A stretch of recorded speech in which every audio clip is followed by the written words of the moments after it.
Maha Taher, bonjour. Bonjour. Merci beaucoup d'avoir accepté notre invitation. J'ai eu la chance de vous avoir. Merci pour m'appeler de venir. C'est un plaisir. Sur le Women's Forum, donc c'est vraiment super. Merci. Vous êtes CEO de 77 Social Media en Arabie Saoudite. C'est vrai. Donc vraiment, d'une part pour moi, africaine, vivant en France, l'image que j'ai de la femme saoudienne, c'est pas du tout ce que je vois. Donc je suis, voilà. Et maintenant, je suis sans voile. Je préfère de parler en anglais si ça se fait rien avec toi. You have the impression that we're all covered, that we're all wearing the scarf. We don't have a voice. But as you can see, I'm here in the Women Forum with the Saudi female delegates. We're talking. A few of us are speakers. One of us is from Majlis al-Shura. I'm a CEO that's representing business in Saudi Arabia. We have someone from the Ministry of Labor and Health as well. So we're very, very happy to be here. We're learning a lot. And more than we're learning, people are learning about us as well. Yeah, you know, they're shocked that we're Saudis and we're here. Yeah. So we're very, very happy and excited to be here. It's a wonderful experience. For me too. Yeah. Non, vraiment, mais nous êtes très, très heureuses d'être ici. Super. Tell me, what does for you the word power? The word power, especially from my experience and in my opinion, power is a balance between empowerment, and especially female empowerment, and femininity, and an opinion and a choice. So we have a diversity of elements. It's like a formula and an equation or algorithm that equals the word power. So it's a family, a balance, so many different things. And I personally, I'm very, very empowered by the men who support me, like my father and my husband, that put power or inject me with power and charge me with power every single day by giving me the opportunities that I have. Did you know or observe a difference between the doing of the power between the men and the women in your professional life and your personal life? I think we all have different powers. So when they say, for example, a lady is sensitive and that's a weakness, I see it as a strength. And that's her power because she's emotional and she's sensitive. The other way that for men, maybe they have a physical ability. But in my daily life as a CEO in 77 Media, we're a digital marketing company. So we don't see a lot of changes between men and women, honestly speaking. I meet clients, I go, I pitch, we get the job, we do strategies, men and women together, we brainstorm together, we develop them together, crisis management, social listening. So all these different elements and aspects in the office and tasks are distributed equally between men and women based on competencies, based on their personalities and their strengths and weaknesses as individuals, not based on gender at all. People say that the women who get power do a big sacrifice in their life. What do you mean about that? Do you mean sacrifice as in like family and work? There are a few things that you sacrifice. I'm a working woman, I'm a mother, I'm a daughter and a wife. And I have a social life and I go to the gym. So there is obviously something we have to sacrifice. For me, it's sleep. So sleep deprivation is there. I try to sleep as much as I can. But sometimes it's very hard to find the right balance. And you need really to rely on your support system. Par exemple, je suis ici maintenant, but my mother is taking care of my daughter. My husband is helping me with the kids.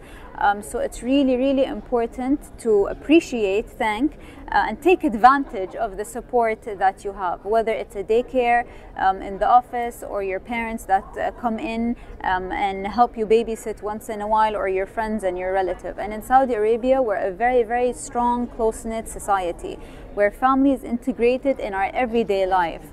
So my mother knows everything that happens, elle m'aide tout le temps. My father is there, so we're blessed to have that type of culture. If you would like to give some advice or some suggestions for the young girl who would be improve their skills or who would like to get power, what would you tell them? Based on experience, I think the hardest challenge is ourselves. Some girls say, I can't do it. Maybe it's the lack of confidence or it's the fear. So the only obstacle is ourselves. So I would advise them to start, to just do it, you know. Even if you're scared, just that 3 seconds of confidence that you need to get out there and do it. And even if you do mistakes, it's okay. You will learn from them. We step once, we fall twice, we fall 3 times, we fall 5, 6 times. By the 7th time, you'll learn, 8th time, and then by the 9th or 10th time, you might succeed in a way that no one has ever succeeded before. So it's always that beginning, the push, ignoring your inner self that says you can't, and just do it. Really, just go, you know. Believe in yourself and just try. Yeah, try. What is your phrase or your motto for inspire your life? So sometimes in the office when they say we didn't win this pitch, I say it's okay, we will next time. This person, for example, resigned or something happened that's affecting our business. Say it's okay, because I'm very optimistic. Okay. And I have strong faith that the next thing that's going to happen is always better. And usually when it comes to social things, business, family, the next thing that you do is always better than the first because of the learning curve. Yeah. So it's okay, have strong faith, it's okay, things grow, it's okay. It's okay. It's okay. Because sometimes when we panic, we don't know what to do, so it's okay.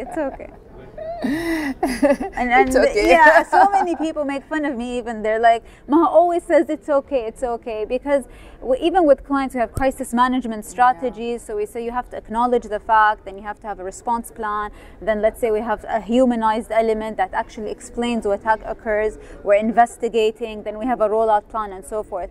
But the first thing that when you hear about the crisis or the problem, if you panic, then you're not thinking straight. Yeah. It's just very stressful. So when you just calm down 1 second, think wisely, it's okay, it happened, we acknowledge it, let's take a deep breath, and let's think very maturely, wisely of the next steps and how to progress things smoothly. It's okay. It's okay. It's like Hakuna Matata. When I watch The Lion King with my daughter, Hakuna Matata means there's no worry for the rest of your day. So even for kids, you know. So it's okay. In preparing this interview, we ask you to bring us something, a picture or something who symbolizes to you power and femininity. What did you bring to us? I actually brought the things that were always in my handbag. My phone. In my phone, my screensaver is my family. So to me, this represents power, love, sacrifice, and everything that my value, my raison d'être. Is my family. So I have a son and a daughter, and my husband. And Maybe we can see that? Of course. You can see it. My daughter is 4, my son is 1, and my husband is the love of my life. So he's. And the second thing is my business card. My business card represents me and the work that I've been doing for so many years. I didn't become a CEO overnight. It was hard work. As you said, a lot of sacrifice. Nights that you cry, nights that you sleep in the office. And there's so many different challenges that we face as women in the workforce and as business owners. Assets and liabilities and risks and so many different things. If a girl or if your daughter or another girl say show this TV, this program and declare when I will be an adult, I would be like Maha. Yeah. What you tell her? I tell her the more God blesses us with things and the more successful we are, we have to always think about others. We have not reached where we are in terms of success or blessings by ourselves. There's always an ecosystem that helps us reach there. So we should always give back to the community. It's true, we want to strive as individuals, we want to become the best we can, but always appreciate, thank the people around you. Even as a company, you have to have very strong CSR programs to give back to the community. As a mother, you have to give a lot to your children. So there's a lot of giving. As much as there is taking and growing in this direction, there's a lot of giving as well. So I just want every girl who maybe aspires to be like me one day is to always think, grow upwards, but at the same time, give in the other direction. Thank you so much. We are in the conclusion of the interview. By word, tell me what is for Maha Taher the power. The power. One word. Power. Or one sentence, if you want to conclude. Power to me is love. Because you can give so much with love, and love itself is an energy that has huge potential to power, to empower people, or maybe I'm a hopeless romantic, but I truly believe love, even in business, when you love someone like your client and you truly care and you're sincere, you will give your all. So power, if it's in one word, one equation, you mean, is love to me. And love is optimistic, love is happy, love is giving, so love itself has a million other things that derive from it, but that's how, in a nutshell. Thank you so much, Maha. Merci beaucoup, c'était un plaisir. Merci. How did you say au revoir? مع السلامة. مع السلامة. مع السلامة. Thank you so much. I really appreciate it. Thank you so much too. Merci.